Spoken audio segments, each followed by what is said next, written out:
Bueno, muy buenas tardes, compañeras y compañeros. Es una enorme alegría volver a reencontrarnos con nuestras actividades de la rama de técnicos y profesionales de Capital Federal y del AMBA. Hoy nos convoca una comisión, la verdad que no solo muy interesante, sino muy dinámica, muy movediza, porque bueno, estamos hablando del día a día. Con la Comisión de Tecnología de la Rama dispusimos este encuentro para poder formarnos, informarnos y reflexionar acerca de una temática que nos está atravesando en el día a día, en el minuto a minuto, en cada uno de los estratos de nuestra vida. Desde esta rama y desde esta comisión pensamos en el abordaje de tecnologías, pero con un instinto algo rebelde, podemos decir, porque nos vamos a plantear no que la tecnología piense por nosotros, sino nosotros pensar en la tecnología. Hoy desde la Comisión de Técnicos y Profesionales, la Comisión de Tecnología, Ciencia y Tecnología, vamos a abordar entonces el tratamiento de una tecnología que nos convoca en el segundo, que es la inteligencia artificial. La inteligencia artificial que se viene a instalar en prácticamente todos los órdenes de nuestra vida. Porque hoy hablamos de inteligencia artificial y estamos hablando en muchísimos ámbitos, no solo en el ámbito, por ejemplo, de la educación, en el ámbito de las ciencias, por supuesto, en el ámbito de la salud, en el ámbito de la justicia, de la seguridad, del desarrollo económico, de la cultura. Es como tener un fantasma que nos abarca las 24 horas del día encima y que no sabemos llegar al punto de, si yo por ejemplo los estoy viendo a ustedes ahora aquí sentados en presencia, si no por ahí puede ser inteligencia artificial, ¿no? Acá lo voy a tocar al compañero Guille de carne y hueso, o sea que bueno, puedo asegurar que no es inteligencia artificial. Pero bueno, esta temática tan interesante, tan importante y que bueno, que tenemos que descubrir. Por eso es muy importante la información que nos van a aportar excelentes oradores de trayectoria, de muchísimo conocimiento en la materia, que hoy nos van a acompañar en esta mesa y que, bueno, nos vamos a ir con ese gran desafío de pensar nosotros en las tecnologías, de pensar, ¿estamos ante una cuarta revolución industrial? ¿Estas tecnologías son convenientes o no? De manera que, bueno, hecha esta presentación, para que ya vayamos pensando en cómo se va a desarrollar la dinámica de esta mesa, voy a dar lugar en primer término al compañero Facundo Giles. ¿Es así? Giles. Me pidió que lo mencione de esa manera. Giles. Facundo es doctor en ciencias, especialista en inteligencia artificial y docente universitario. El doctor Giles nos va a hablar de la inteligencia artificial y los modelos generativos, su funcionamiento. Así que bueno, te dejo la palabra. Muchas gracias. ¿Qué tal? Buenas tardes. Les comento un poco, la idea de esta charla tiene como una doble función. Primero, tratar de contar cómo funcionan algunos de estos modelos generativos, ahora voy a contar cuáles. Y la otra es empezar a dar una señal a los compañeros que por ahí están relacionados a la temática, que empiecen bueno, empezar a comunicarnos, porque estos temas requieren cierto debate y estamos haciendo un esfuerzo para tratar de pensar estas cosas para el mundo que se viene. Así que Voy a hacer un intento de explicar muy sencillo, sin ahondar en detalles técnicos, de qué se tratan estos modelos, que se lleven una idea de cómo funciona, de cómo lo pueden usar y algunos de los riesgos. En ese gran conjunto de tecnologías, la idea es hablar de modelos generativos, que es un subconjunto, y en ello, dentro de eso en particular, los modelos de lenguaje, ¿sí? O grandes modelos de lenguaje, LLM por sus siglas en inglés. Entonces, la idea es enfocarnos en esto y contar, bueno, qué son, qué pueden hacer, qué no pueden hacer y cómo las podemos usar. Y al final hacer un pequeño resumen de algunos de esos riesgos, ¿sí? De nuevo, la temática es, desde el punto de vista técnico, es bastante complejo, hay un montón de detalles, pero lo que voy a tratar de hacer es contarlo de una manera sencilla como para que tengan una idea de qué se trata.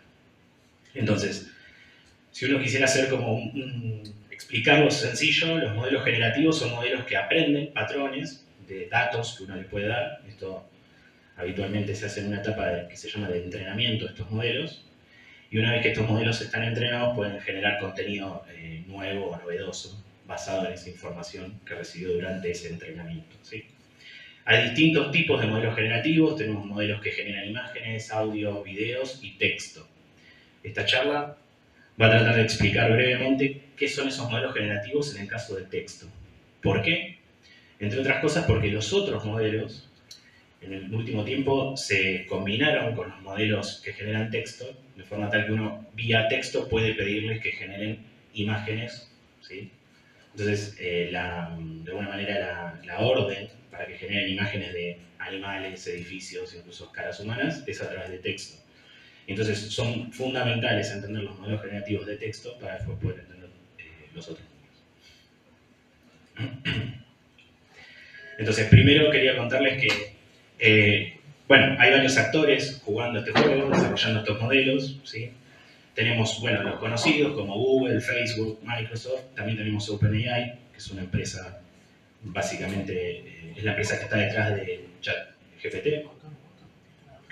Y hay otros jugadores, ¿sí? Hay otras empresas involucradas. Bueno, tenemos DeepSeek, que es una empresa china. ¿Eso usa de control remoto? Bueno, un poco lo que les decía, ¿no? Estos son algunos de los jugadores, pero hay otros jugadores, ¿sí? Por ejemplo, hay un modelo que cobró cierta fama a principios de este año que se llama DeepSeek. Es un modelo desarrollado por una empresa china.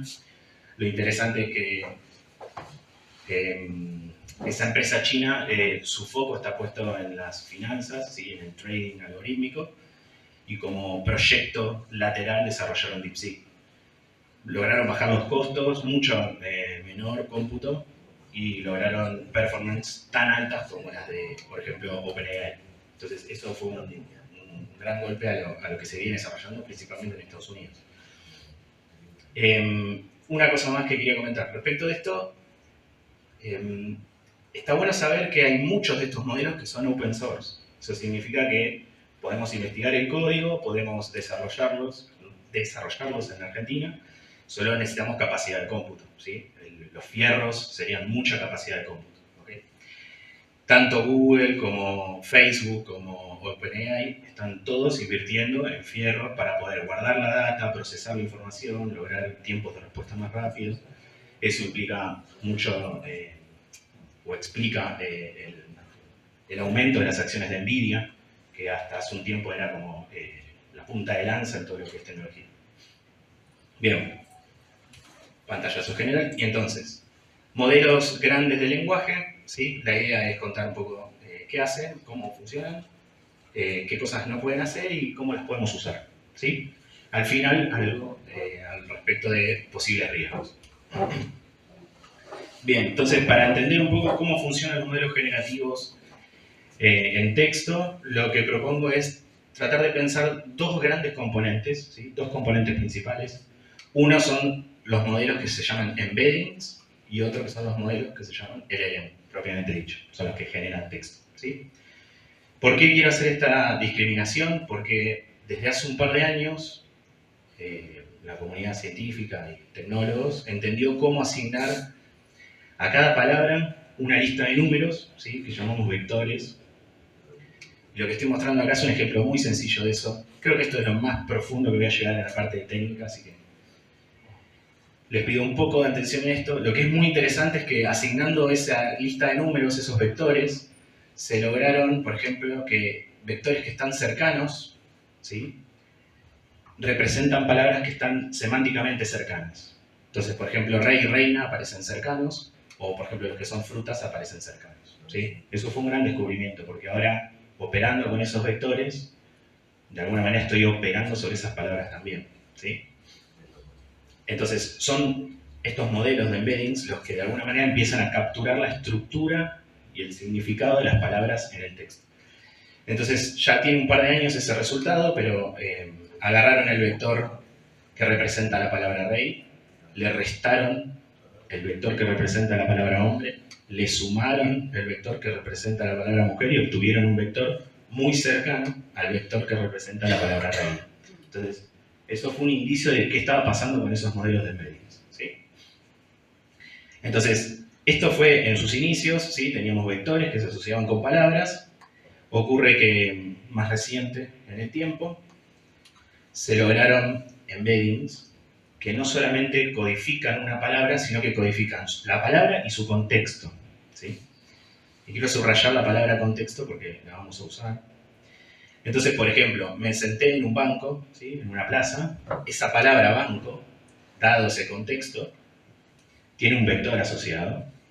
Y la palabra fui al banco para hacer un depósito, por ejemplo, donde esta palabra sigue siendo banco, pero tiene otro contexto, va a tener asignada otro vector. Porque ahora los modelos más recientes de embeddings no solamente asignan a una palabra, sino a una palabra más su contexto. Entonces esto ya es bastante más poderoso. Si yo tengo una consulta, una pregunta, la puedo escribir, eso se codifica en estos embeddings, y como de fondo están operando ciertas estructuras matemáticas, puedo encontrar respuestas a mi pregunta con palabras y conceptos cercanos a cómo yo la estoy redactando, ¿sí? Entonces, adquiere mucha relevancia esto, por ejemplo, para matchear, ¿no? Matchear preguntas con respuestas, traer información nueva o relacionada. Entonces, por un lado tenemos estos modelos de embeddings. ¿En español cómo sería embedding? ¿Cuál es la traducción? La traducción al español es como, embeddings es como el espacio de vectores. Lo que pasa es que ahí la palabra vector tiene sentido en matemático, digamos, ¿no?, en el mundo del álgebra lineal, de la geometría. Entonces, básicamente lo que hago es una codificación vectorial de palabras y contextos, ¿sí? Sí, perdón, van a encontrar que tengo algunas cosas en inglés todavía en la presentación. Entonces, por un lado los embeddings, por otro lado los modelos, claro, de lenguaje, ¿sí? Estos modelos también aprenden de los datos, ¿sí?, que se utilizan durante el entrenamiento, pero en lugar de estar enfocados en la codificación de las palabras, lo que intentan es encontrar las distribuciones de probabilidad para poder predecir la palabra siguiente, dada un conjunto de palabras iniciales, ¿sí? Esto, tengámoslos por ahí, lo que les quiero decir es, estos modelos utilizan los embeddings, porque no trabajan con palabras, trabajan con vectores, ¿sí? Trabajan con la representación matemática de esas palabras y contextos. Bueno, entonces lo que decía, ¿no?, estos modelos de lenguaje aprenden distribuciones de probabilidad y a partir de eso pueden predecir palabras en función de una lista de palabras iniciales, ¿sí? Esas distribuciones de probabilidad permiten como ir generando texto nuevo con sentido, ¿sí? O sea, no es que no tiene sentido, tiene sentido. Y entonces, claro, como empiezan a ser modelos que tienen probabilidades, que tienen cierta aleatoriedad, hace falta tener como perillas que permitan controlar esa aleatoriedad, ¿sí?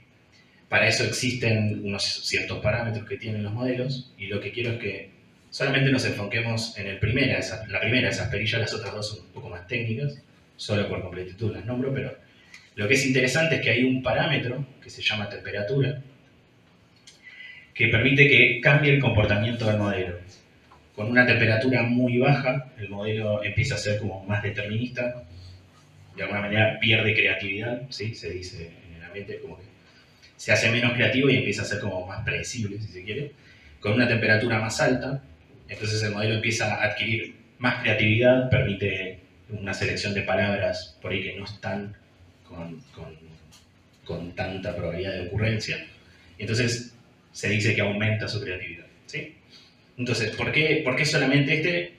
porque este lo podemos acceder nosotros en la interacción con los modelos estos, ¿sí? Recuerda que un poco la intención es que aprendamos cómo usarlos, o darles una pista de cómo los podemos usar mejor, ¿sí? Entonces, ¿cómo se usan?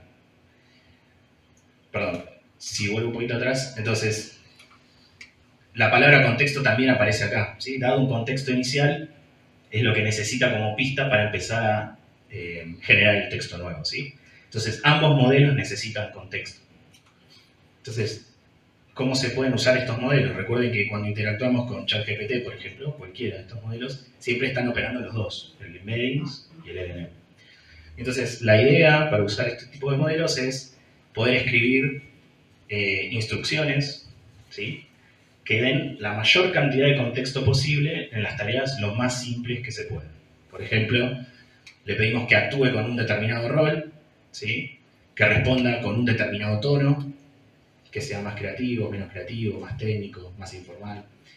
Dar cierto contexto, cuál es el tema, algunos datos que nosotros sepamos, ¿no?, que estamos dando pistas al modelo para que lo pueda usar en la generación. ¿Cuál es la tarea concreta que queremos que realice? Queremos que explique algo, que haga una comparación, que haga un análisis, que haga un resumen. ¿Qué tipo de formato queremos a la salida? ¿Sí? Y eventualmente, si tenemos algún ejemplo de cómo queremos que sea esa salida, ¿sí? Esto sería como, de nuevo, ¿no?, tratar de ser bien precisos en lo que le estamos pidiendo. Entonces, un ejemplo concreto es: quiero que actúes como un profesor de historia, que respondas en un tono claro para principiantes. El contexto es la Revolución Francesa en estos años. Quiero que realices un resumen de los principales eventos, que lo devuelvas en formato de tabla, mostrando año, evento y consecuencias. No uses más de 10 filas, ¿sí?, y utiliza una temperatura de 0,1, por ejemplo. Eso es lo que decía del primer parámetro que les nombré del generador, ¿sí? Es baja, ¿no? Esa temperatura es baja, sí. El parámetro de temperatura se mueve entre 0 y 1, donde 1 sería máxima creatividad, puede decir cualquier cosa, ¿sí? Digamos, es muy creativo, entonces podría generar algo que se llama alucinaciones. Ahora voy a contar un poquito de eso. Con una temperatura baja tratamos de evitar que ocurra eso, ¿sí? Bien. Entonces, algunas observaciones son muy útiles para procesar información, ¿sí? Se puede acceder y generar información. Se lo puede pensar como una base de datos inteligente, porque, claro, procesó mucha información. Hoy tenemos modelos que utilizan datos de Wikipedia, datos de libros, datos de redes sociales. Bueno. Entonces tenemos un acceso rápido a la información, podemos conversar con los libros, podemos conversar con todo lo que está en Internet, ¿sí? Se pueden manipular, se pueden transformar en distintos formatos, ¿sí? Y generan texto que nunca fue visto antes, en el sentido de que no necesariamente está trayendo copias de cosas que aprendió, sino que está generando cosas nuevas, ¿sí? Una consulta. Sí. Cuando hablamos de base de datos, digamos, que está en la red, pero además lo que uno ya fue interactuando lo va guardando de alguna manera como una base de acceso más rápido, más cercano a lo que uno busca. Sí, correcto. Hay algo de eso. En principio, estos modelos tienen memoria, ¿sí? O sea, un espacio dedicado a guardar todas las interacciones que estás teniendo, ¿sí? En principio, las plataformas dicen cuánto lo guardan, cuánto no lo guardan. La realidad es que estas interacciones, en principio, se pueden utilizar para ajustar el modelo, ¿sí? Reentrenarlo y ajustar para que las interacciones sean cada vez más humanas, ¿sí? Y de a poco van recordando tu información. ¿Okay? Algunos riesgos. Ya vamos a llegar hasta ahí, justo esa pregunta, vamos a llegar hasta ahí, pero entonces, algunos riesgos. Si yo preguntara cuál es el cuadrado verde, ¿sí?, para todos nos queda bastante claro que el cuadrado verde es el segundo, ¿no? Que se ve bien. Si ahora yo tuviera un conjunto de datos un poco más grande y preguntara cuál es el cuadradito verde, bueno, ahora podríamos traer, bueno, un poco de debate, ¿no? Algunos dirán que es más el de la derecha, más el de la izquierda. Bueno, si tengo todavía más datos y quisiera saber cuál es el cuadrado verde, va a ser muy difícil que nos pongamos de acuerdo. Pero todavía podrían pasar más cosas que, por ejemplo, ¿cuál es el cuadrado verde acá? ¿Sí? Los modelos siempre van a dar una respuesta, alguna respuesta. Por ahí, si el conjunto de datos es pequeño, y hasta podríamos estar de acuerdo con la respuesta que nos da. Si el conjunto de datos es grande, bueno, podría haber cierta contradicción, el modelo va a dar alguna respuesta promedio, pero si el modelo fue entrenado con este tipo de datos, va a contestar algún verde, y no está. ¿Sí? Tenemos este amarillito, pero no está. Entonces, la manera en que se entrenan los modelos afectan el tipo de respuesta que obtenemos, y nosotros no sabemos cómo fueron entrenados, qué data fue utilizada. De hecho, tenemos un montón de problemas de lo que en inglés es bias, pero como tendencia, ¿sí? El modelo es tendencioso hacia algún lado dependiendo de los datos que se usaron para el entrenamiento. Por ejemplo, ¿sí? Esto es un resultado del 2024, ¿sí? Se reportaron casos de bias por raza o por color de piel, por ejemplo. Hace unos años hubo un problema muy grande por las imágenes que se generaban. Vos pedías, dame la imagen de una familia, y nunca se formaron familias que no fueran blancas, básicamente. Entonces fue un problema, y eso con el tiempo las comunidades que se encargan de hacer entrenamiento de estos modelos lo van corrigiendo.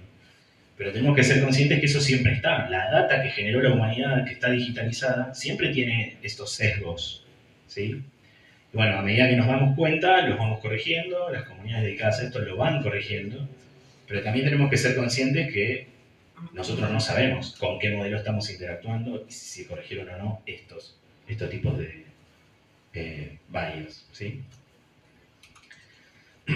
Bueno, acá está un poco largo, pero lo que les quería mostrar es que hay un montón de sesgos posibles, ¿sí? Tenemos sesgos sociales, por ejemplo, que reflejan estereotipos de género, raza, religión, ¿sí? Asociar la palabra doctor a los hombres, la palabra enfermera a mujeres, ¿sí? Tenemos sesgos culturales, sesgos de confirmación, sesgos de selección. Bien, hay una serie de sesgos que pueden pasar. Hay sesgos temporales, por ejemplo, ¿sí? Si la data que se utilizó para entrenar el modelo es una data que envejeció porque la humanidad cambió, se utilizan nuevas palabras, cambió la conceptualización de las cosas, bueno, el modelo ese no se actualizó, quedó entrenado con la data antigua. Sesgos de anclaje, esto es un poco lo que preguntaba el compañero, es que yo me pongo a interactuar, ¿sí? Tengo un solo chat, interactúo, puede pasar que se quede enganchado con alguna interacción primera que modifique las respuestas futuras. ¿Está bien? Y bueno, sesgos de razonamiento aritmético, que estos son algunos de los sesgos más obvios, ¿sí? Que se intentaron resolver, porque la verdad es que no es bueno haciendo matemáticas, ¿no? Para nada. Aunque debo decir que en el último año mejoró un montón. Yo soy docente en la universidad, doy clases de álgebra, y siempre hago alguna prueba con ejercicios porque los chicos están usando estas herramientas. Y lo que descubrí es que antes yo usaba como truco problemas que se llaman como inversos, en donde doy la solución y pido cuál es la pregunta para esta solución. No los resolvía y ahora empieza a resolverlos. Entonces, van mejorando con el tiempo, ¿sí? Claro, ¿eso es porque se lo va entrenando y actualizando o porque va, en una manera, entre comillas, aprendiendo la información que va levantando? Lo que entiendo que va pasando es que tenemos los mismos modelos LLMs, pero ahora les vamos agregando como herramientas, ¿sí? Entonces, por ejemplo, podemos agregar herramientas que hagan una calculadora, por ejemplo. Entonces, cuando yo le pido, decime cuánto es, no sé, 2 por 7, no intenta predecir el resultado usando el modelo LLM, sino que va a buscar la calculadora, lo hace con la calculadora y le devuelve el resultado. Eso es una forma de resolverlo. Pero la realidad es que no aprende solo el modelo. Siempre estamos por atrás los seres humanos buscándole cuál es la arquitectura que mejor funciona. Pero ahí nos estamos metiendo en algo que es bastante más complejo que solo el LLM, ¿sí? Por ejemplo, DeepSeek y los últimos modelos que salieron en los últimos 2 meses tienen estructuras que se llaman de expertos, ¿sí? Es una combinación de modelos expertos. Entonces tenés un modelo entrenado con historia, solo sabe de historia. Otro modelo entrenado con datos médicos, solo sabe de medicina. Y hay un modelo cabecera, digamos, con el que interactúas, y dependiendo de qué se trata tu pregunta, deriva la consulta a un modelo experto. ¿Sí? Ese tipo de cosas se mostraron que mejoraba la performance del modelo. Bueno, así hay un montón de estrategias. ¿Sí? Bien, entonces esta es Disculpe, sí. ¿sería una combinación entre la actualización propia del sistema, de la aplicación o lo que sea, más lo que nosotros le pidamos y le exijamos y lo entrenemos. Correcto. Los modelos tienen 2 puntos de mejora. Uno es esto va por atrás, ¿no? Nosotros no accedemos a la arquitectura de estos modelos, ¿sí? Entonces, por un lado están esas mejoras de arquitectura, y por el otro lado está claro lo que va aprendiendo de la interacción con cada uno de nosotros. Cómo nos llamamos, cuántos años tenemos, cuáles son nuestros intereses, ¿sí? Imagínense que si yo, por ejemplo, interactúo y digo que, no sé, soy un fanático hincha de Racing, ¿sí? No es que solamente sabe eso, sino que sabe todos los contextos relacionados con los fanáticos hincha de Racing. Entonces empieza a saber cosas de mí que tal vez ni yo sé de mí, porque sabe todos los contextos con los que fue entrenado, y yo no conozco todos los contextos del fanático hincha de Racing. ¿Está bien? Entonces ahí empieza una relación un poco rara. ¿Está bien? Es como el individuo contra todo lo que fue digitalizado y escrito y entrenado en nuestro. Bien. No, una cita. Te dice, en el 2015 investigadores descubrieron que, no sé, y te pone un título y todo, y si vos no vas a buscarlo, no estás chequeando si eso existe, por ahí lo alucino. Si vos querés verificar una fake news, por ejemplo, con el sistema te puedes llegar a inventar, a decir que es correcta, o que no puede inventar eso. Efectivamente. Y en todo esto, no lo dije explícito, pero no estamos hablando de la verdad. Estamos hablando de lo que el modelo aprende en función de los datos con los que fue entrenado, ¿sí? El concepto de verdad acá está medio diluido en cuestiones de probabilidades y cercanías entre conceptos. No sé, puede darte información que él infiere que uno quiere escuchar o quiere leer o quiere informarse. Porque partiendo del entrenamiento que uno le da, por ahí él se amolda y te dice lo que vos querés escuchar o lo que querés leer o lo que querés afirmar. Correcto. Sí. Eso pasa. Los modelos. Exactamente, eso pasa. Cuando uno interactúa con estos modelos, tienen dos etapas. Yo hablé de esas instrucciones y cómo ordenarlo. La realidad es que todos estos modelos tienen una instrucción primera, que se la da el creador, ¿sí? Entonces lo que nosotros escribimos está por debajo de ese primer set de instrucciones. En ese set de instrucciones, entre otras cosas, está de ser complaciente, de nunca llevarle la contra al usuario, ¿sí? Al contrario, favorecer. Bueno, y una serie de cosas que, si ustedes vienen interactuando, se van dando cuenta de que cada vez hablan en un idioma cada vez más argentino. ¿Y eso sería también a nivel experto en algo? También sucede, porque cuando, dijiste que hay varios modelos, hay un modelo experto en algo, ¿también pueden llegar a inventar y ser complaciente y decir lo que vos querés escuchar, o ahí ya no? El comportamiento de complaciente, le están diciendo que actúe de esa manera, ¿sí? Ahí, de nuevo, cuando uno le da instrucciones al modelo, ese modelo ya tiene instrucciones antes, a las cuales no accedemos. O sea, entonces, complaciente va a ser siempre. Siempre que sea un modelo que no estamos accediendo nosotros a fondo. Yo no sé, por ejemplo, OpenAI con ChatGPT, no sé cuáles son ese set de instrucciones primeras que están antes de las nuestras. No sé qué hizo.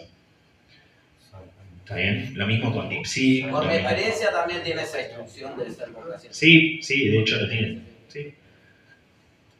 Bien.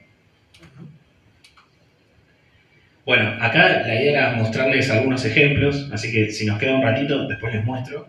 Pero para tratar de armar esta charla empecé a investigar un poco, ¿sí? A ver qué otros tipos de modelos generativos existen.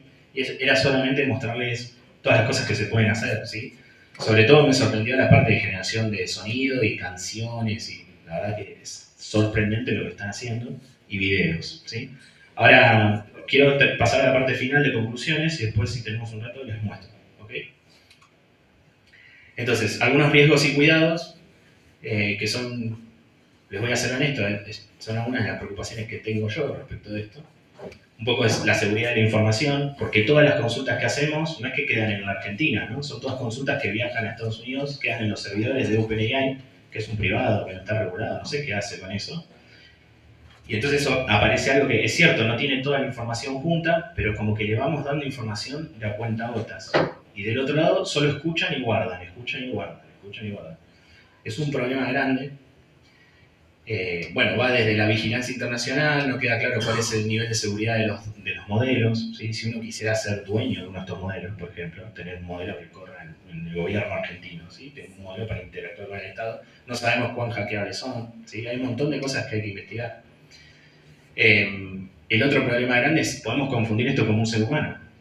De hecho, hoy cada vez es más difícil detectar lo que es generado como video, o foto o audio de lo que no. En las conversaciones cada vez actúa más como un ser humano, pero no como cualquier ser humano, sino como un argentino o argentina que está chateando con nosotros. Entonces, para mí hay un problema, ¿no? ¿Qué pasa con la población si empezamos a confundirnos? ¿Cómo son los nuevos casos de estafa? ¿Qué pasa con las campañas de marketing automatizadas? ¿Qué pasa con esto de generar una burbuja para cada uno de los individuos? Porque tener este poder de fuego hace que cada uno de nosotros piense algo distinto. O estemos segmentados, por ejemplo, no sé, los varones de 20 a 30 solo reciben información de determinada característica, ¿no? Bueno. Y el problema de la máquina que enamora, eso le puse yo porque recientemente me di cuenta que, claro, yo utilizo un prompt que es evítame todas las partes condescendientes, evítame y solo contestar lo que yo necesito con la intención de que mejore mi capacidad, mis conocimientos, mi independencia. Bueno, hay un prompt que anda dando vuelta. Entonces, claro, cuando yo interactúo por fuera de eso, me doy cuenta que la máquina intenta enamorar todo el tiempo, intenta generar un lenguaje cotidiano, cercano, algo como si fuera un amigo mío. Intenta, claro, es eliminar esa como barrera que uno tiene, ¿sí? Y es un problema porque, entre otras cosas, hay informes ya que la gente lo está usando como si fuera una especie de psicólogo.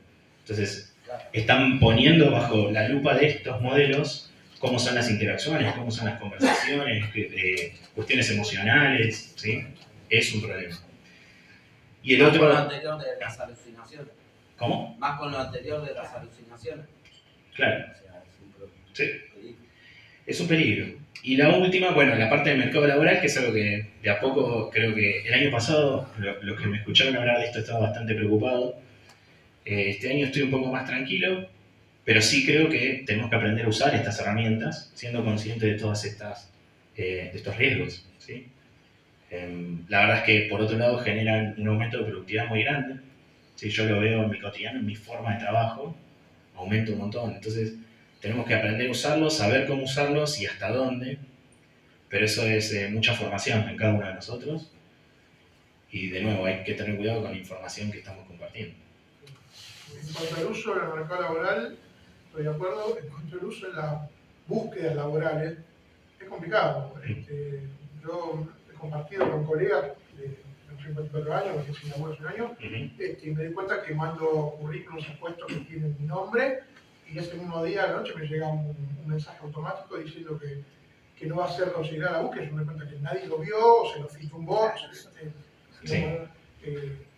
Bueno, eso pasó, es correcto, eso ocurre, hay que estar atentos en cómo se generan los currículos, cómo se presentan, porque hay que usar las palabras clave para pasar ese filtro de los LLMs.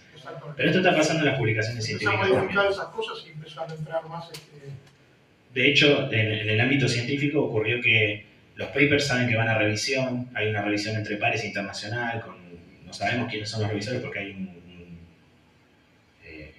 bueno, la verdad es que los papers se procesan con estas herramientas y los autores empezaron a mandar instrucciones para que cuando los procesen los aprueben. Se generó todo un debate hace 2 meses, hace muy poco sobre esto. ¿Con prompts? Claro, correcto. Esconder como prompts escondidos detrás del texto del paper. Bien. Entonces digo, sí, esto es un tema muy importante, hay que trabajarlo y hay que ver la parte legislativa, no sé cómo serán las leyes con esto. Después yo voy a hacer un aporte en materia de justicia, que ya tenemos novedades en cuanto a los riesgos y cuidados y alucinaciones de IA. Claro, perfecto. Muy breve para dar lugar a los otros expositores. Bueno, ya termino con esto. Solamente, las otras 3 son más preguntas filosóficas, pero el concepto de verdad está cambiando. No queda claro cuál va a ser el concepto de verdad para adelante, esto es algo que creo que hay que charlar, ¿sí? ¿Cuáles son los criterios para definir la verdad? No hablé, pero bueno, agentes es esto que combina herramientas y distintas estructuras, ¿sí? Arquitecturas de estos LLMs. Y entonces la cuestión de la verdad es algo que vamos a tener que discutir, ¿sí? Y esa está. Muchas gracias.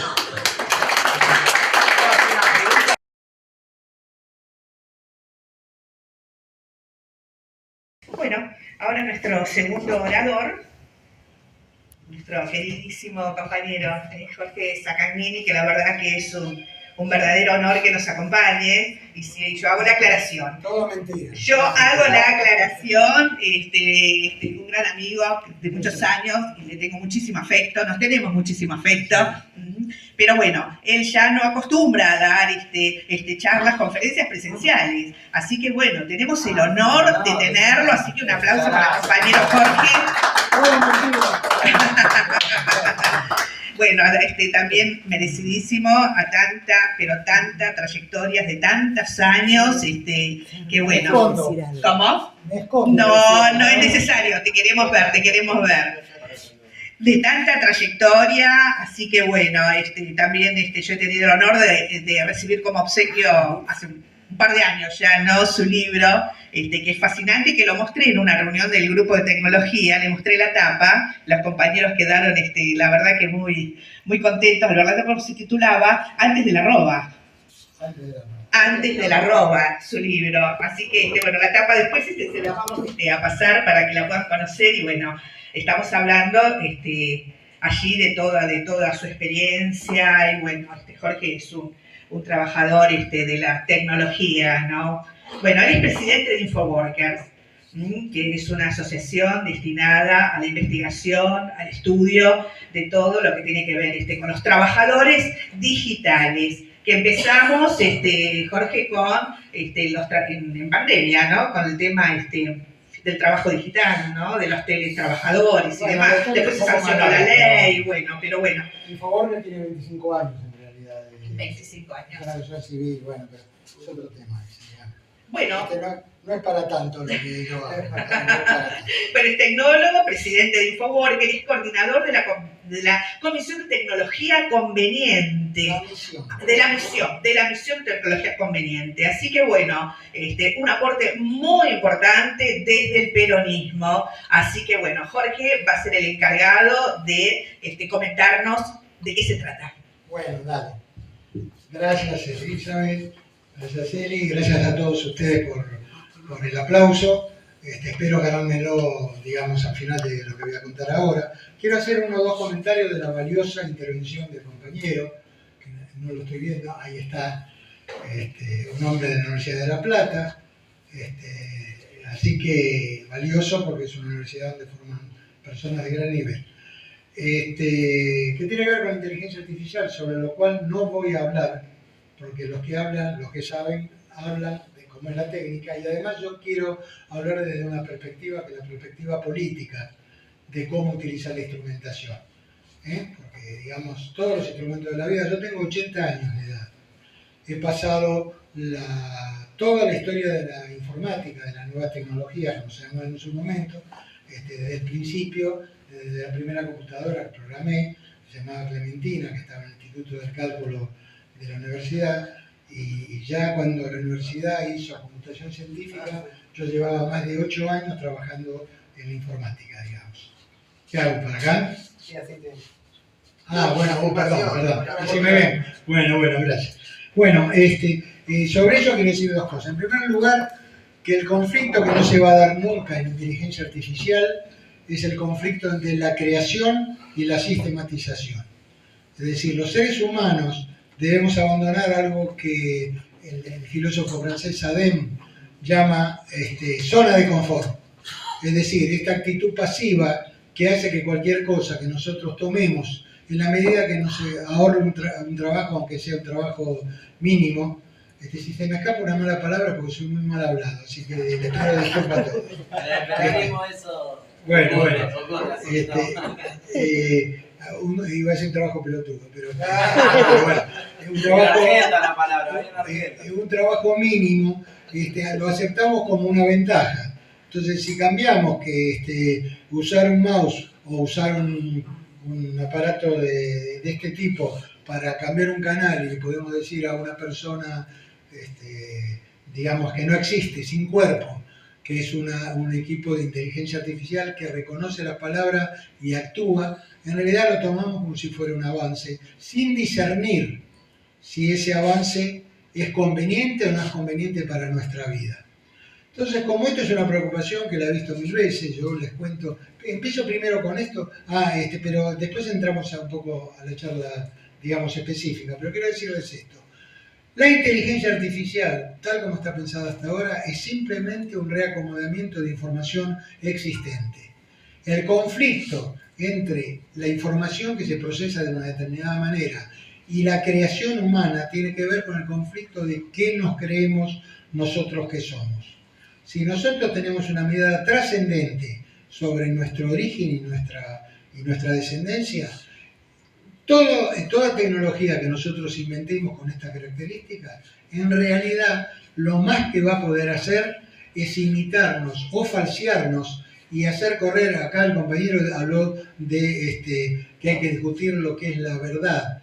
Yo lo que creo que lo que hay que discutir es lo que es la realidad, porque nunca debemos abandonar ni renunciar al principio básico que es tomar vínculo como humanos con la realidad, por más que existan maravillas, como menciona Sadem, que nos transforman a nosotros en sujetos pasivos de una tecnología de la cual vamos a terminar no teniendo dominios como especie humana.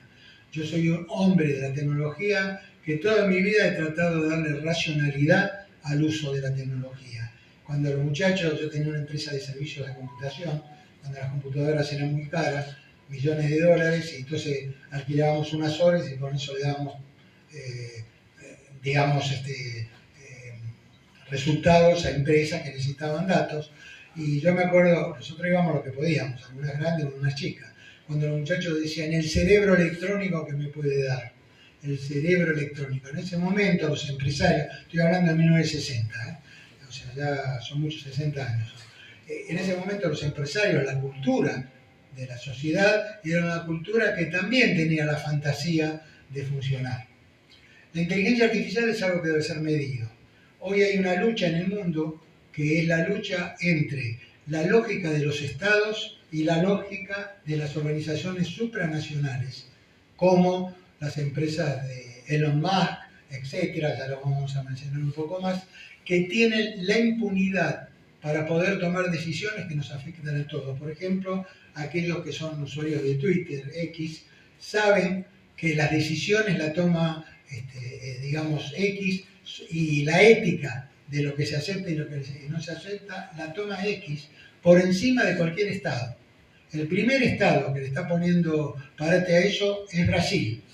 Hace alrededor de 6 meses, 5, la Suprema Corte brasilera le hizo un parate para indicarle que para funcionar en Brasil debía responder a ciertas normas éticas que Google no estaba poniendo.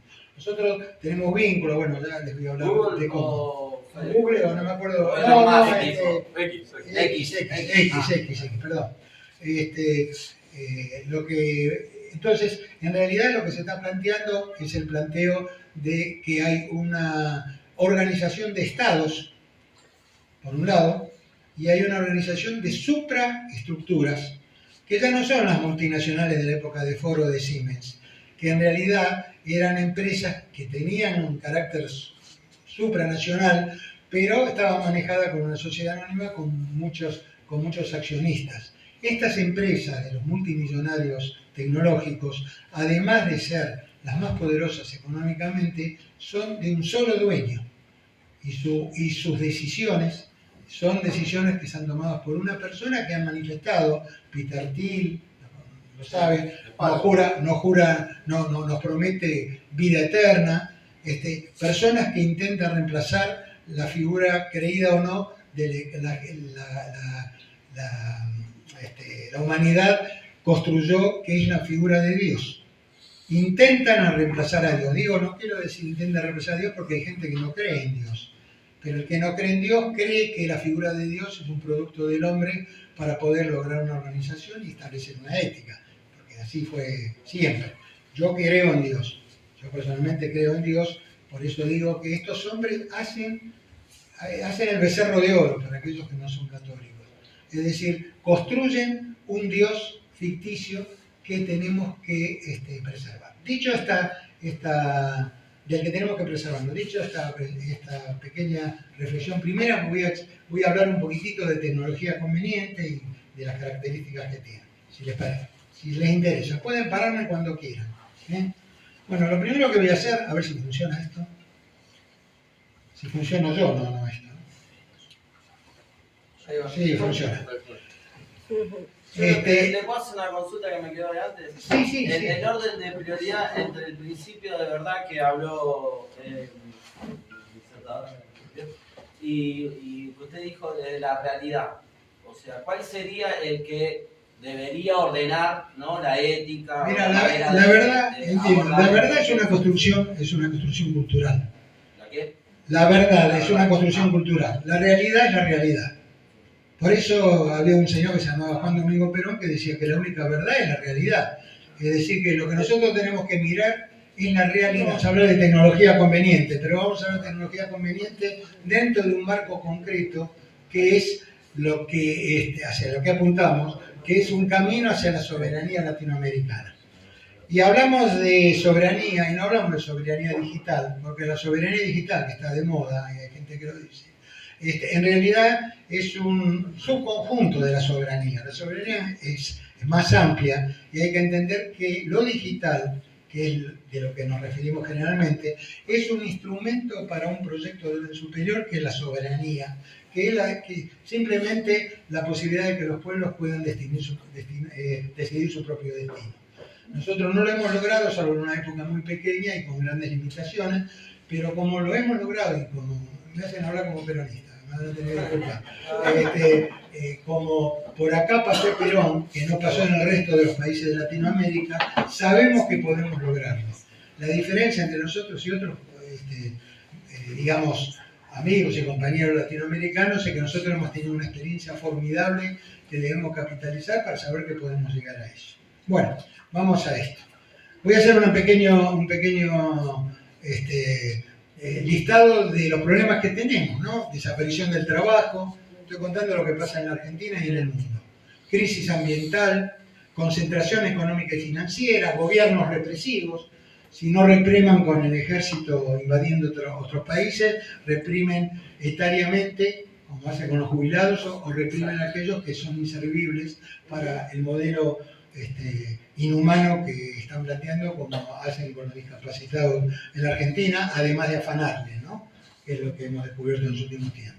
Pobreza generalizada y una conflictividad a nivel global bélica creciente. El mundo está más cerca de una guerra terminal en muchas décadas. Bueno, todo esto vamos a buscarle un culpable a esto. Y yo lo que estoy diciendo que todos estos elementos son indicadores del agotamiento de un sistema capitalista que nació, con la primera revolución industrial y que generó dos tendencias contrapuestas que tenían que ver con esa realidad, la realidad productiva que imaginaba el desarrollo de la riqueza desde la producción hacia el consumo.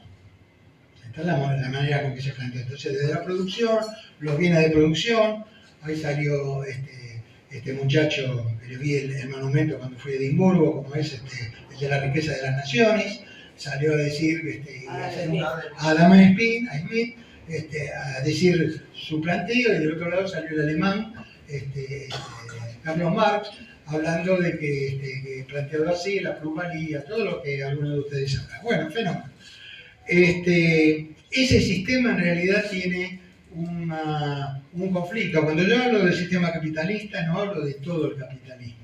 Estoy hablando de un sistema capitalista que tiene como único objetivo la ganancia de los empresarios.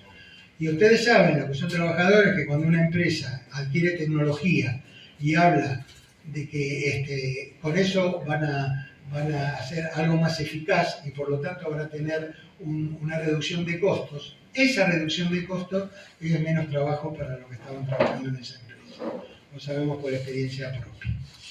Bueno, En el mundo, para poder analizar esto, lo que tenemos que hacer es un poquito analizar lo que pasa en el mundo, porque, como decía otra persona muy inteligente, todo análisis que no comienza con lo global es la misma persona, ¿no? Pero en realidad es un análisis provinciano de los temas. Si nosotros no podemos imaginarnos cómo arreglar Argentina si no sabemos qué es lo que pasa en el mundo. En el mundo está pasando un paradigma tecnocrático que nos está llevando a un cierto lugar. ¿Qué es el paradigma tecnocrático? Bueno, un señor que falleció hace poco y al cual yo lo sigo mucho, que es el Papa Francisco, que dice varias cosas que yo quisiera transmitirle a ustedes. La primera, no debemos olvidar que ninguna innovación es neutral. Es decir, toda modificación tecnológica no surge del espíritu, como digamos, Mariquita Sánchez de Tonson escribió el himno nacional y había, no sé si se acuerdan lo que veíamos Clarín cuando éramos chicos, había una musa al lado que le decía, entonces escribía el himno nacional. No pasa así. La innovación tecnológica es un hecho político que es producto de la decisión desde los poderes. El diseño de los cambios tecnológicos surge como parte de una modelización prospectiva de las sociedades que se quieren y la pugna que el poder da, ¿no? Y las sociedades que se quieren aplicar. Bueno, esta frase que voy a poner la dijo el Papa Francisco un año antes de fallecer ante los líderes del G7, es decir, ante los jefes de Estado de los estados más importantes del mundo, y dijo lo siguiente: el paradigma tecnológico, que es otra cosa, esta idea del avance y lo demás, encarnado por la inteligencia artificial, corre el riesgo de dar paso a un paradigma mucho más peligroso, que ya he identificado, dice Francisco, con el nombre de paradigma tecnocrático. También dice lo siguiente, dice, el paradigma tecnocrático, la aclara en Laudato Si esto, el paradigma tecnocrático también tiende a ejercer su dominio sobre la economía y la política. La economía asume todo desarrollo tecnológico en función del rédito, lo decíamos recién, sin prestar atención a eventuales consecuencias negativas para el ser humano. Y finaliza diciendo, las finanzas ahogan a la economía real. Un ejemplo de tecnología, no tecnología inconveniente, sino de uso inconveniente de la tecnología, es el uso de Internet, la creación y el uso de Internet. ¿Cómo? Internet. Todos podemos comunicarnos con todos. Vamos de un lado a otro y podemos, sin mover nada más que un dedo, comunicarnos con un muchacho nuestro que está en Taipei. Sí, es cierto eso, es verdad. Pero el desarrollo de Internet en el mundo fue una decisión producto de una fase importante del mundo culpable, del mundo que estamos viviendo ahora, que es la globalización financiera. La globalización financiera no podía haber sido llevada adelante en los términos que hoy se usan si no hubiese habido Internet. Nosotros convocamos, nosotros es Infoworker, que es una asociación civil que tiene, como decía recién, 25 años de actividad preocupada por este tipo de temas. Lo convocamos a una figura muy querible, que es Manuel Castells, creo que alguno de ustedes quizás lo pueda conocer. Manuel, que es un catalán socialista, fue el que nos vendió la idea cuando llegó Internet, que entrábamos a un mundo de maravilla, hace 20 años atrás. Nosotros lo convocamos el año pasado, tengo unos videos ahí que son interesantes de ver, donde Manuel reconoce que se equivocó, reconoce que estaba equivocado, pero claro, como es socialista, dice lo que hay que hacer para cambiar esto es pelear en las redes, los jóvenes juntarse y pelear como si este tipo de decisiones se basaran solamente del voluntarismo de unos pocos. Y en realidad, esta decisión que fue originada, si ustedes creo que lo saben, Internet fue originada como una adaptación del sistema de comunicación de defensa de Estados Unidos. Es decir, que no sale del aire de un genio que trabajó... El ARPA. Ahí es donde lo que vamos a tocar dentro de poco. Exactamente, el ARPA.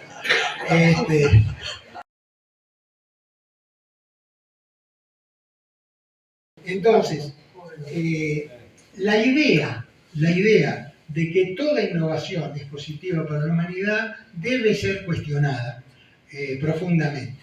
Nosotros usamos la palabra conveniente. Recién el compañero me hizo un comentario, dice, yo usaba la palabra, esa palabra, porque en realidad la palabra conveniente es muy importante, porque al decir conveniente quiere decir que hay inconveniencia también, o sea, que no todo es conveniente. Por lo tanto, si uno habla de tecnología conveniente, hay una tecnología que no lo es. Por lo menos la sospecha. Hasta donde sé el tema de la tecnología conveniente como categoría de la filosofía, está contrapuesta a la tecnología de vanguardia. O sea, tecnología de vanguardia o tecnología conveniente. Por ejemplo, nosotros podríamos desarrollar un LLM, una inteligencia artificial a la escala de ChatGPT y no. Pero, bueno, pensando en autos, ¿no? Por ahí no podemos fabricar un Ferrari, pero podemos hacer un Renault 12. Finalmente lo que necesitamos es ir del punto A al punto B.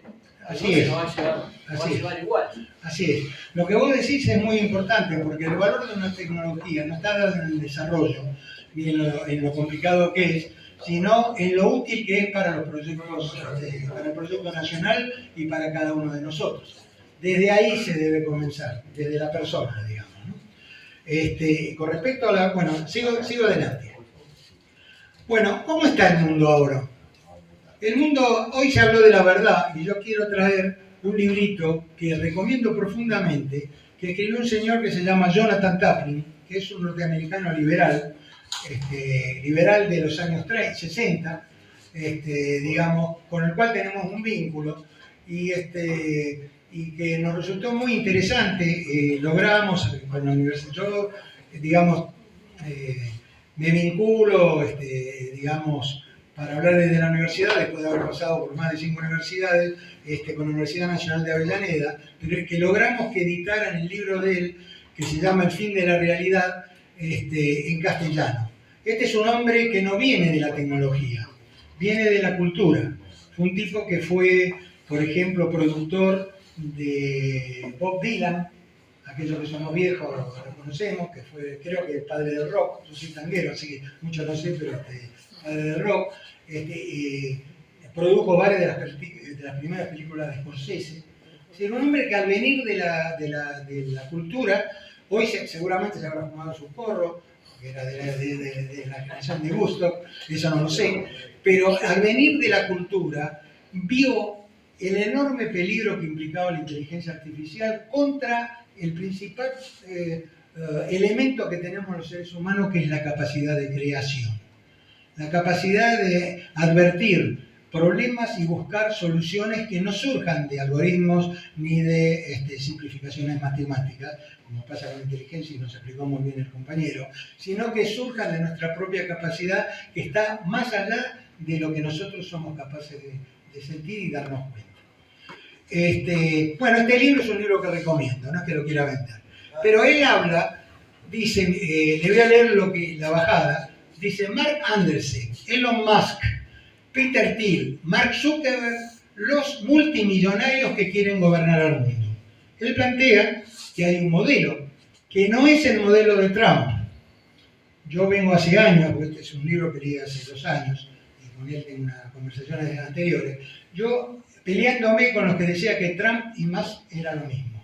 Y yo les explicaba, muchachos, no, esto es mi creencia. Hoy se nota un poco más. Mientras Trump es un nacionalista de un país imperial, que si triunfa a nosotros los argentinos nos va a joder bastante, pero de todas maneras en su país el tipo está haciendo una política determinada. Este hombre, Elon Musk, que fue socio de él durante cortísimo plazo y terminó peleado, como ustedes saben, en realidad es el desembarco de un modelo que es el modelo de globalización tecnocrática, es decir, un modelo que reemplaza a todas las naciones que intenta, incluso a la nuestra, e incluso a Estados Unidos y a China. ¿Por qué se fue más? Bueno, porque más tenía intereses en China también. Y tenía acá, porque él en realidad es ciudadano del mundo con un poder mayor de manejar a la población, mayor que tuvo cualquier Estado en ninguna época de la historia de la humanidad. Cuando uno dice que se pelean los norteamericanos porque los rusos le hacen votar a uno a otro, digamos, en una campaña, en realidad lo que está reconociendo en esa pelea es una estructura de manejo de la realidad para transformarla en otra cosa que permite que la humanidad pueda ver lo que está sucediendo desde una verdad nueva como proceso cultural, una verdad nueva que en realidad favorece a aquellos que manejan los instrumentos que pueden generar. Esto que digo yo parece ciencia ficción, pero no lo es. Hace 2 años atrás, cuando yo decía que se iban a pelear, todos me miraban como diciendo, este ganso, este viejo está rabiando ya, mirá lo que está diciendo, cuando se iban a pelear Trump y Musk. Y realmente se pelearon, porque son 2 proyectos distintos. Vimos la foto de ese conjunto de monstruos, que son nosotros los llamamos los jinetes del apocalipsis tecnocrático, porque la globalización tecnocrática es el modelo que está creciendo. Globalización tecnocrática. Ahí está Zuckerberg allá por allá y acá está Musk. El resto, el pelado creo que es de Amazon, ¿no? Besos. Bueno, mientras esto pasa en el mundo, creemos nosotros. Mientras tanto, en Argentina tenemos al monstruo que tenemos. El señor Milei, en realidad, yo lo primero que tengo que decir es que yo rechazo la idea de que Milei es loco. Pero no rechazo la idea de que Milei es loco. Rechazo la idea de que Milei hace locuras. En realidad hace locuras que son funcionales a este modelo. La Argentina es hoy, de acuerdo a mi visión, un laboratorio de prueba de este modelo global tecnocrático. Tiene que ver con un esquema de funcionamiento en donde la desaparición de los viejos, la desaparición de la salud, la desaparición de la educación, no son locuras o insensibilidades, sino parte de un modelo que es funcional a esta nueva realidad que se está planteando. Si lo vemos así, vamos a entender con bastante más coherencia, digamos, le vamos a encontrar a él bastante más coherencia por los pasos que viene dando él como cabeza, no sé, mística, no lo sé, y además todo el conjunto de tipos que tienen alrededor, que muchos de ellos no se ven, y que de alguna manera están jugando, muchos empresarios, o algunos empresarios, están jugando un modelo en donde, como decía Juan Carlos Herrera, que es un filósofo que quizás ustedes conozcan y es amigo, no es solo el extraccionismo del litio, es el extraccionismo de nuestras almas. Nos quitan, como dijo muy bien el compañero, nos quitan la posibilidad de la reflexión y la crítica. Muchachos, tengamos cuidado con eso. Hay 2 cosas.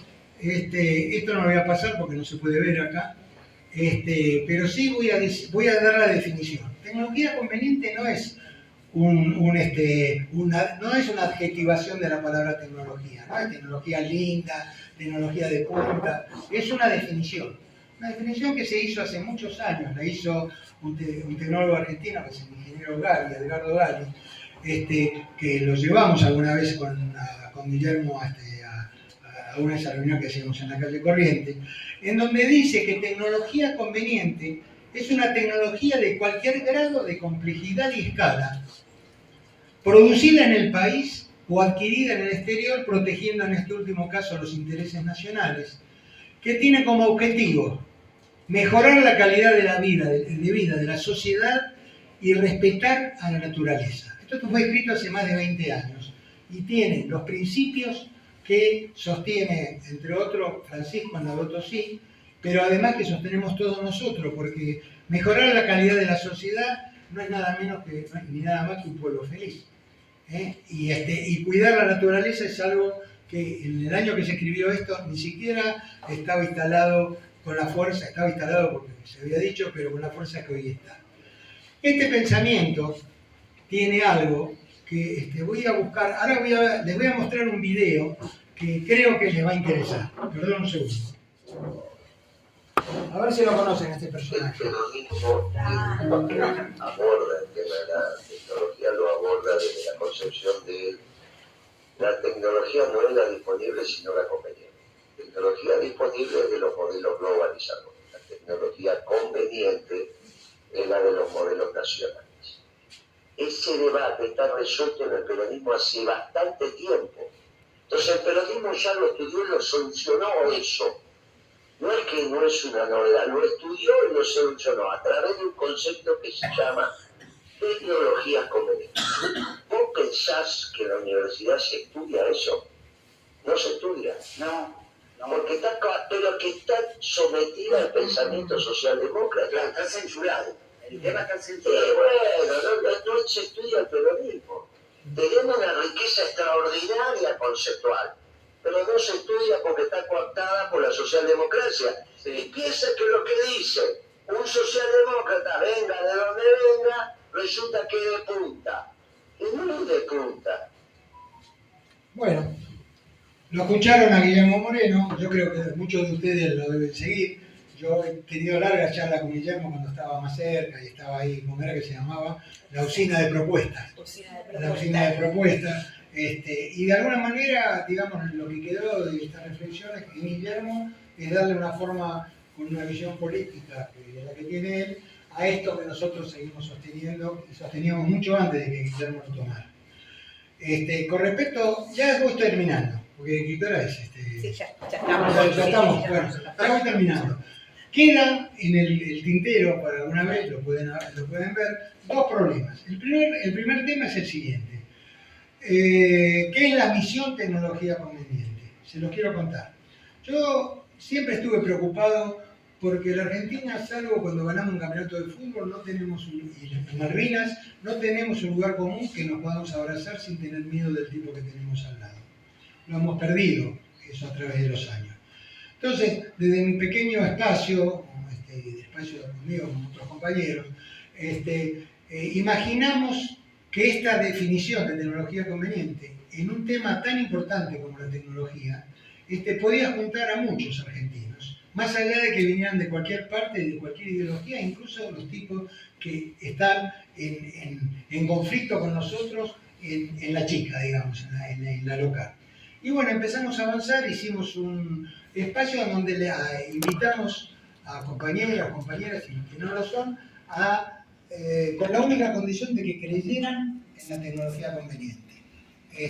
Los que creyeron, que fue un grupo interesante, fueron más de 100, hicimos un lanzamiento a mediados de año, y hoy tenemos una estructura interesante que está tomando algunos temas, por ejemplo, el tema de semiconductores, con compañeros brasileños que estamos trabajando.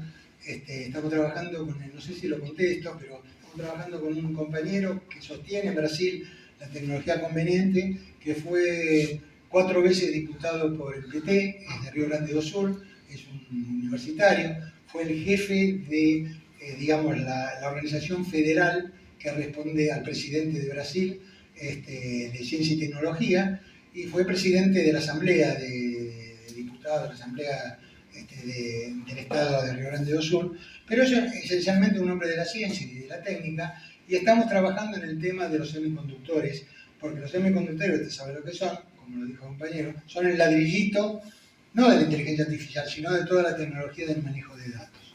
Entonces, todo lo demás arriba, lo intangible, digamos, tiene que apoyarse en algún lugar, y ese lugar, entre otras cosas, son los semiconductores, además del frío del lugar donde se pongan todas las computadoras, que es lo que está regalando ahora el señor presidente. Va a regalar no solo la Antártida y las Islas Malvinas, sino también el frío de la Patagonia, para que estos muchachos sigan jodiéndonos con lo que nos están jodiendo.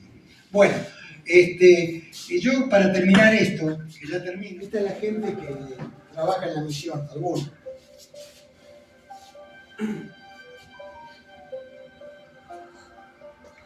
Hola, soy Susana Finkelievich y estoy de acuerdo con el concepto de tecnología conveniente. Yo soy Pancho Gaitán y estoy totalmente de acuerdo con la definición de tecnologías convenientes, que es la idea estratégica nuestra. Bueno, acá hay una lista, son 100 personas las que empezaron antes del lanzamiento de la misión. Ahora hay muchas más. Entonces, ¿qué cuento con esto? No lo voy a... Bueno, si quieren verlo, lo ven. Mientras tanto les digo. Yo cuento esto no por el éxito de lo que estamos haciendo, sino es una forma de organización que permite el respeto del pensamiento de cada uno sin entrar a una horda que termina, digamos, limitando la capacidad de poder hacer. Yo veo, por ejemplo, debe haber miles de organizaciones de 4 peronistas tratando de hacer todo lo mismo, haciendo el plan de gobierno, haciendo el coso, y cada vez que se quieren juntar, se miran como los perros cuando están en celo unos a otros para ver si no lo están jodiendo. Esto es una forma de evitar eso, muchachos. Bueno, gracias por la paciencia, por el tiempo.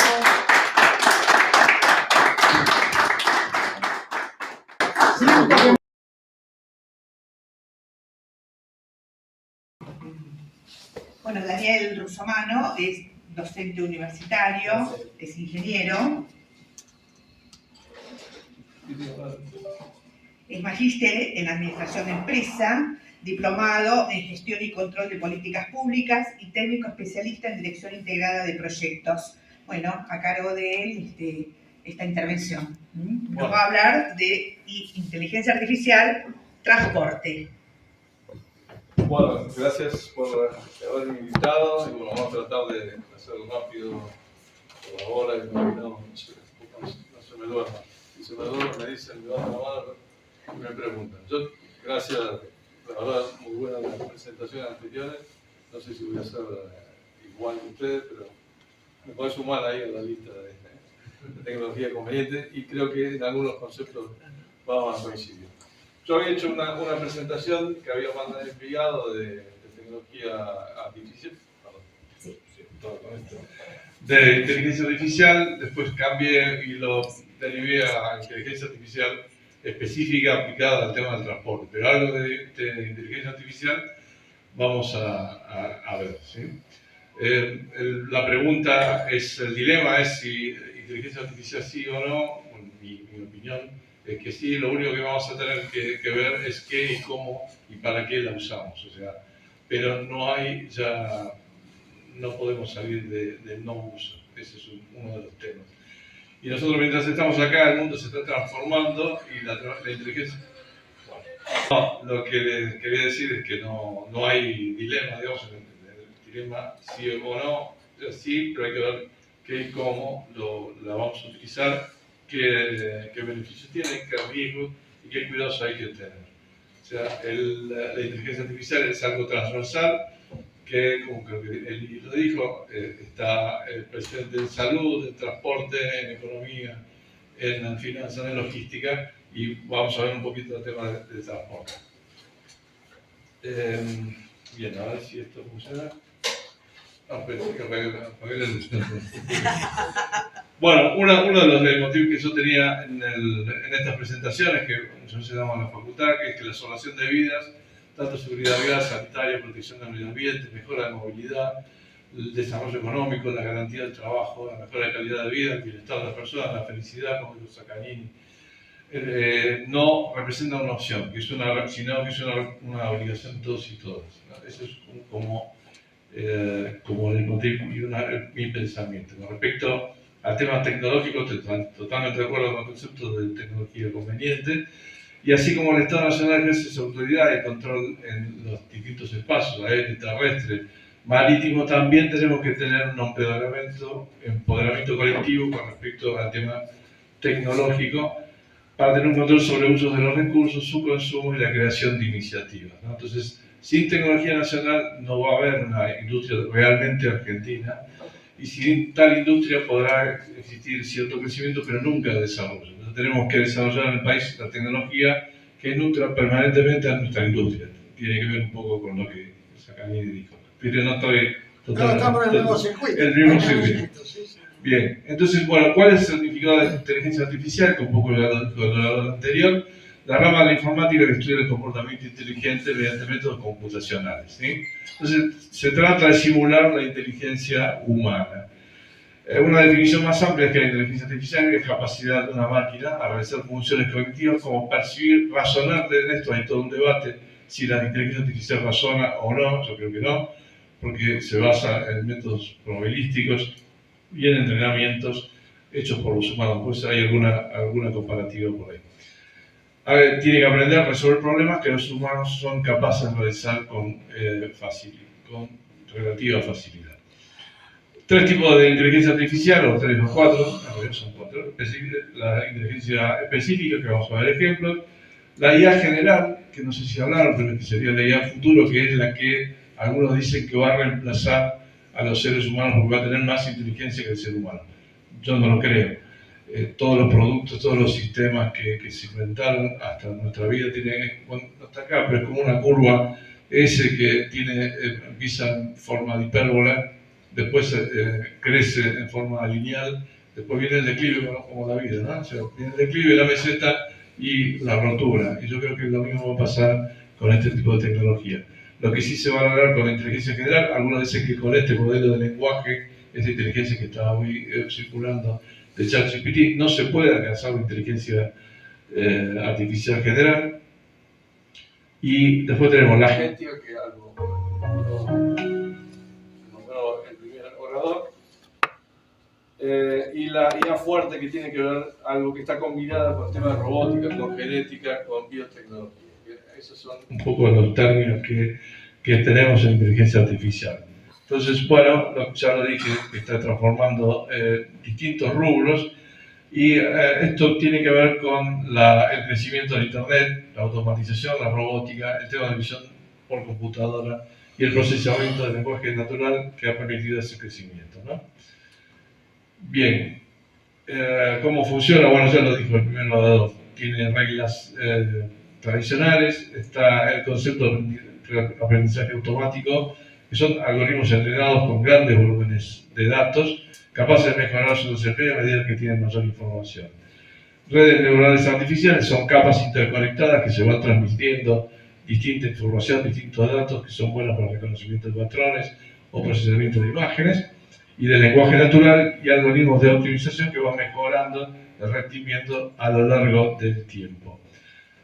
Acá tenemos algunas aplicaciones de inteligencia artificial, asistentes virtuales como el tema de Siri, Alexa, el tema de entretenimiento como juegos de ajedrez, el Go, el tema de medicina, que ayuda al descubrimiento de medicamentos, seguimiento de brotes de enfermedades, lo que es automatización y manufactura, tenemos robótica, el tema de análisis financiero, traducción de idiomas, interpretación musical, el tema de movilidad, que lo vamos a ver muy bien ahora, en la agricultura, en investigación y desarrollo, con el tema de, bueno, hace poquito vimos el tema de robot que iba al mar Argentina, bueno, eso estaba también ahí presente en la inteligencia artificial. Y por supuesto el lado que es ciudades inteligentes. Y todos esos son ejemplos de inteligencia artificial específica. Ahora, la general que decía yo, que va a razonar y que va a tener mayor conocimiento, mayor inteligencia que el ser humano, es casi no imposible, no es imposible, pero sí lo que tiene que tener es sentido común, que es crucial para la comunicación. O sea, una comprensión semántica profunda del lenguaje, y eso es difícil, o sea, y la colaboración entre personas y máquinas para la robótica inteligente del futuro. Entonces, la idea general sería más inteligente que el humano, pero debería alimentarse con múltiples datos, con entornos, con sensaciones, con percepciones, con deducciones. Digamos que eso es bastante difícil en el día de hoy, con lo cual esto no podría alcanzarse con las inteligencias artificiales generales. Hablamos de que están alimentados por datos. Bueno, los datos tienen unas características que algunos dicen que son 5, recuerdo 6, 7. Yo tengo más, tengo 15 recuerdos, porque cada vez pongo más características, pero tiene que ver con el volumen, un gran volumen de datos. Velocidad con la velocidad, o sea, datos a gran velocidad, son variados, tienen que ser veraces, también varían, el mismo dato varía, tiene que ser viable, se tiene que ver de alguna manera, hay que visualizarlo, tiene que tener valor económico, y después otras características como visibilidad, volatilidad, viscosidad, viralidad, versatilidad. Se tiene que verificar, y también hoy con el tema de los textos, un concepto que no es posible. Entonces, conceptos fundamentales de IA es una infraestructura invisible, pero es una infraestructura social y productiva, comparable con la electricidad y el Internet de las cosas. Está integrada en transporte, bueno, ya lo dije, en distintos rubros, y exige transparencia y gobernanza democrática para que no quede en manos de pocos actores globales, que es lo que comentaba Sagan. Beneficio inmediato, tema de productividad.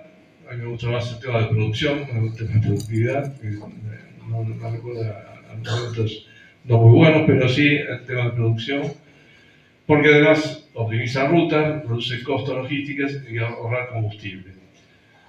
Seguridad, hay un tema de infraestructura vial, un tema de sistemas de visión computarizada y eficiencia pública que puede reducir trámites. Eso es algunos de los beneficios inmediatos.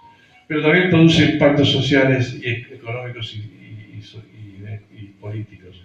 O sea, genera desigualdades y se concentra en pocas manos. ¿Existe un riesgo de desplazamiento laboral? Sí, pero también la posibilidad de nuevos empleos con valor agregado. Y generalmente los empleos de origen repetitivo, ¿no? Eso sí es cierto que pueden producir algún desplazamiento laboral. Pero para eso necesitamos elaborar políticas públicas que formen trabajadores en inteligencia artificial aplicada. Y que no la reconversión esa dependa solamente del mercado. Hay desafíos éticos y políticos, como un poco lo que dijo Eli. Hay sesgos algorítmicos, tú también el tema de los sesgos. Si se entrena con datos parciales, la IA puede discriminar, ¿no? Antes, al comienzo discriminaba entre una mujer de color, siempre eran culpables, ¿no? Cuando empezó el tema de reconocimiento facial. Soberanía tecnológica, o sea, tenemos que evitar que dependan de soluciones importadas, entonces hay que fomentar el desarrollo local y alianzas estratégicas. Hay que regularlo, tiene que ser una regulación equilibrada. No es frenar la IA, no es censurar, pero sí hay que establecer normas claras de uso responsable. Las responsabilidades son de los creadores, del Dr. Ramsey, ¿no? Del creador de la inteligencia artificial. Tienen que proteger derechos y garantizar beneficios colectivos. Otro de los problemas es la propagación masiva. Si se propagaran masivamente noticias y videos falsos, se generaría divisiones, odio, violencia. Las consecuencias pueden ser graves y múltiples a corto y largo plazo, como es el tema de la desinformación, del cual nosotros estamos bastante acostumbrados. Entonces podremos tener desestabilización política, manipulación económica, polarización social extrema, y eso va en contra de los conceptos nuestros sobre la política, independencia económica y justicia social. Puede provocar colapso de la confianza pública, violencia y conflictividad creciente. ¿Cómo se soluciona? Bueno, con educación crítica, ¿sí? Con regulación ética y legal, eso va a trabajar en eso. Tecnología defensiva, el tema de ciberseguridad, para defendernos contra los hackers y también atacar de alguna manera lo que está en contra de lo que sería tecnología conveniente. Y sí tener en cuenta bien en claro la responsabilidad de las plataformas. Este es un concepto que encontré por ahí, que es el tema de idiocracia, creo que algo sabemos últimamente en estos últimos 2 años, el peligro que podemos entrar por el uso intensivo de la inteligencia artificial. Uno, la automatización de la decisión de interés intelectual. Hay algunos estudios, están en la otra presentación, donde si no se utiliza mucho la inteligencia artificial, el cerebro no funciona tan bien como si lo estuviese pensando. Entonces hay problemas. Es un debate, no lo sé. Cuando yo estaba en cuarto año, el profesor me dio con una calculadora, me dijo, no lo sé porque te va a atrofiar el cerebro, y la verdad que hay que usar la regla de cálculo, y bueno, eso no fue así.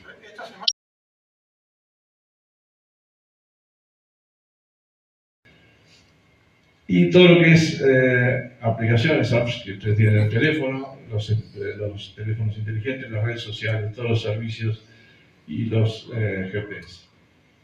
Hay un tema túneles, por ejemplo, acá no tenemos muchos túneles, pero los túneles, este es un túnel de Madrid, por ejemplo, donde tienen todos sistemas inteligentes donde el cual uno controla y automatiza los sistemas de ventilación, los sistemas de contraincendio, los sistemas de cartel de mensaje variable, los sistemas de energía, los sistemas de iluminación, los sistemas de altavoces también. Lo mismo pasa con las estaciones meteorológicas, viales o las paradas inteligentes donde uno puede pagar e interiorizarse, pagar de cualquier manera, no solamente con tarjetas UVA, sino con tarjeta de crédito, con teléfono, con QR, con NFC, que son distintas tecnologías.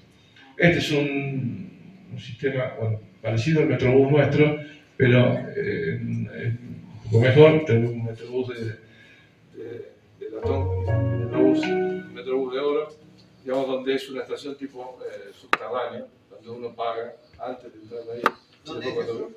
Este es de Sudáfrica, pero hay en Curitiba, hay en Colombia, okay.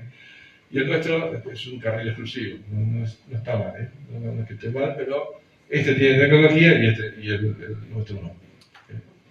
Bueno, todo lo que es transporte público también, con mejoras dentro del transporte público de tecnología, prioridad de paso por autobuses que impiden las paradas, o sea, eliminan tiempos de viaje, además también eliminan las paradas en las esquinas, entonces el semáforo sabe cuando está el colectivo viniendo y le da el paso del verde y la marcha del colectivo se adapta al semáforo. Con un vigilante también se hacía. Se hace con un vigilante. Cuando me falta, termino muy rápido. O otras con pelotón de camiones que están interconectados, entonces van adaptando su marcha. Esto lo van a ver, el sistema de pesaje dinámico que se está dando mucho en la provincia de Buenos Aires, se está utilizando, no como yo quiero, o como yo creo que hay que usarlo, pero se está usando. Es un sistema de pesaje dinámico, no hace falta detener el camión, sino que con sensores yo puedo saber si está bien estivado, saber la altura, saber el peso por eje, peso total, peso por grupo de ejes, saber la velocidad, saber quién es el dueño del vehículo, qué tipo de carga, y de esa manera tener un panorama de todo lo que pasa en el camión, y si hay una infracción, conocerá, pero en realidad lo que uno quiere con esto es que no se rompan los caminos, ¿no? Entonces, hoy que están todos los caminos deteriorados, uno de estos sistemas es algo que se puede implementar. ¿Funciona, perdón, en forma activa en la velocidad normal del tránsito o los desvían? No, eso, los de pesaje son, lo que vos decís, hay tres funciones, una que es por estadísticas, una selectiva y otra es punitiva. Esto es, directamente pasa, no hace falta, se pesa con un 5% de precisión, no pasa y no pasa nada. Y manda a un centro de control, manda toda la información. El que vos decís de selectivo se mide con menor precisión y se lo manda a un lugar donde se lo pesa con un 1% de precisión, pero hace falta una plaza de estacionamiento, en el cual tiene que descargar, cuesta 5 veces más. Hoy se está utilizando esto. Lo que vieron del sistema pilota, esto está en AUSA en el 25 de mayo, se puso 2 veces, las 2 veces hubo un accidente, no se usó más. Pero era para controlar que nadie subiera cuando había problemas arriba. ¿Sí? Todo lo que es pago electrónico por teléfono, por tarjeta, el sistema de bicicleta, el sistema de control de velocidad o sistemas de control cuando uno entra en una zona determinada que quiere que haya aire limpio, entonces le cobran por tiempo dentro de una zona. Sistema de control de velocidad, pero por tramos, no en forma singular. El sistema de guiado de estacionamiento, lo que es electromovilidad. Acá hay videos, pero no vamos a ver, es muy largo.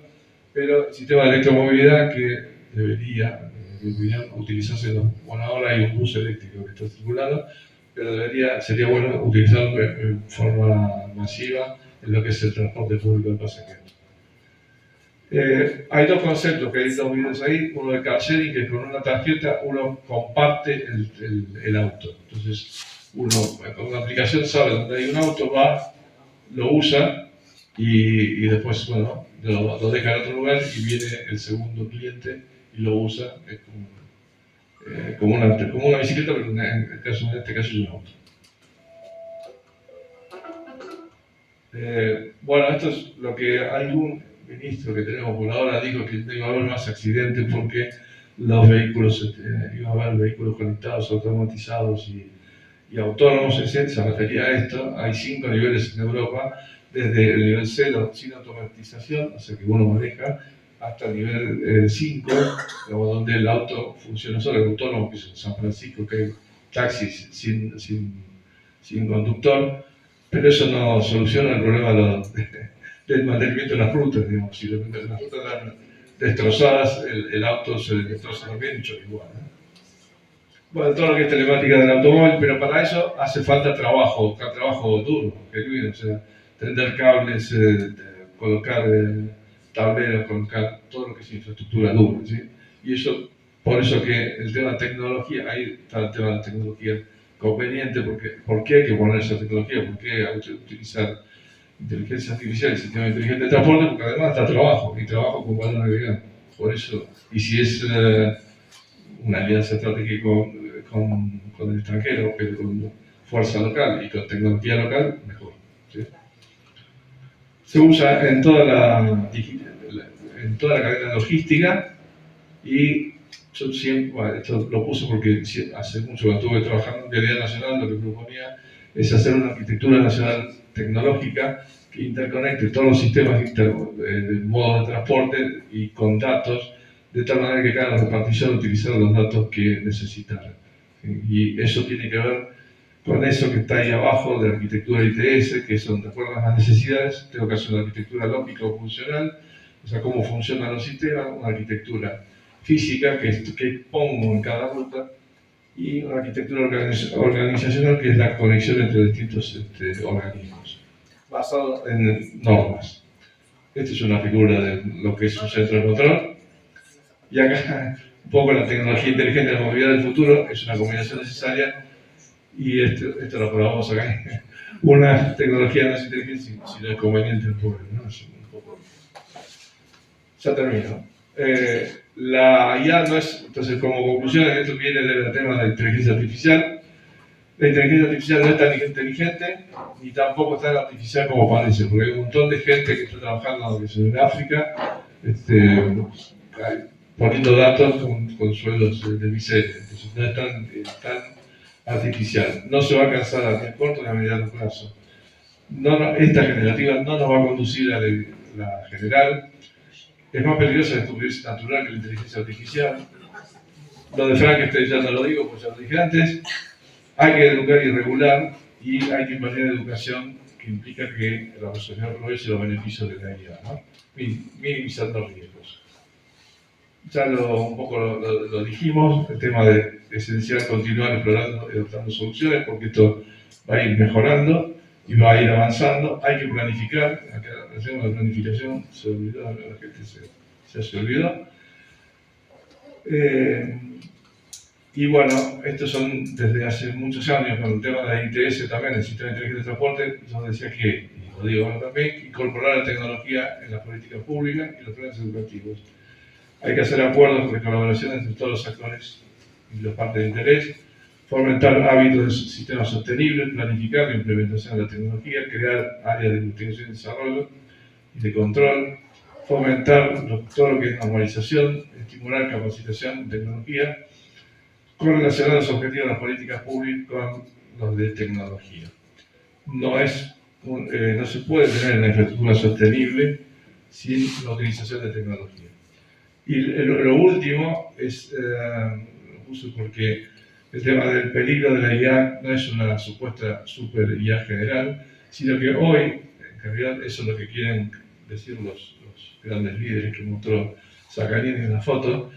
No es el peligro es la falsificación de la identidad de personas, la violación de la privacidad, la falsidad de creación de textos y videos falsos, la vigilancia de control masivo, la dotación de autonomía de armas letales, el sesgo, la imposibilidad de la CIA de rendir cuentas de decisiones. El tema de la demanda energética que alguien preguntó, yo te digo, el tema de potencia se prevé que en 2030 se van a utilizar 62 terawatts, con lo cual tenemos un problema energético. La confianza excesiva en el tecnosolucionismo, o sea que todo se resuelve con inteligencia artificial, y el tema que ya dijimos de que solamente unos pocos van a utilizar la IA, por lo cual la regulación es imprescindible. Estas son preguntas y estas son el final. Lo último, no lo paso, pero las figuras que ustedes vieron durante la presentación son todas hechas con inteligencia artificial, y ahí hay dos videos a los cuales yo le puse que me resuma la charla, y tengo dos de Bill, son diferentes, dicen más o menos lo mismo, uno de una mujer y uno de un hombre, sobre inteligencia artificial. No le puse nada, lo único que le dije es resumime lo que dije. Me lo dice en un minuto y no dice todo. Y lo dice mejor que yo, pero bueno, gracias.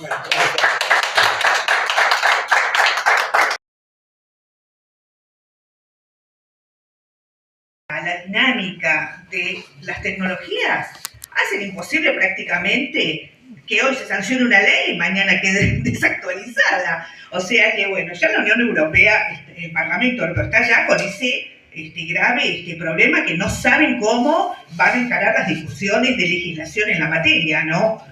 Pero bueno, se va haciendo lo que se puede. Y en nuestro ámbito, en nuestro país, no solo en nuestro país, en Estados Unidos, Reino Unido, la justicia ya empieza a poner sus límites y controles ante esa falta de legislación, ¿no? Y les quiero comentar, 22 de agosto de ahora, 2025, casos en Reino Unido, Estados Unidos y ahora en Argentina ponen bajo la lupa en el mal uso de la inteligencia artificial generativa en el ejercicio de la abogacía. Especialistas advierten que su uso potencia la profesión, pero que los letrados deben aprender a utilizarlas y así evitar riesgos asociados. La inteligencia artificial está marcando un antes y un después en el ejercicio de la práctica profesional de los abogados. Sin embargo, no está exenta de riesgos. Una de las principales preocupaciones son las denominadas alucinaciones de IA, situaciones en las que los modelos generativos como ChatGPT, Copilot, fabrican información verosímil pero falsa, incluyendo jurisprudencia con nombre, número de expediente, hasta argumentos que jamás existieron. Esto es gravísimo, porque hace a la seguridad jurídica, ni más ni menos. El fenómeno ya provocó problemas en distintas partes del mundo. En junio del 2025, un tribunal británico dio una dura advertencia tras detectar docenas de citas de jurisprudencia falsas que eran completamente ficticias o contenían párrafos inventados. En Estados Unidos, la situación tampoco pasó desapercibido. Un bufete, un estudio jurídico, fue sancionado luego de presentar 5 citas inexistentes generadas por ChatGPT.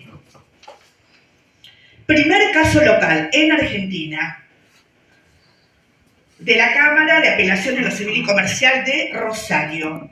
Primer pronunciamiento. Cuestionó el uso de herramientas de inteligencia artificial por parte de un abogado de la parte actora.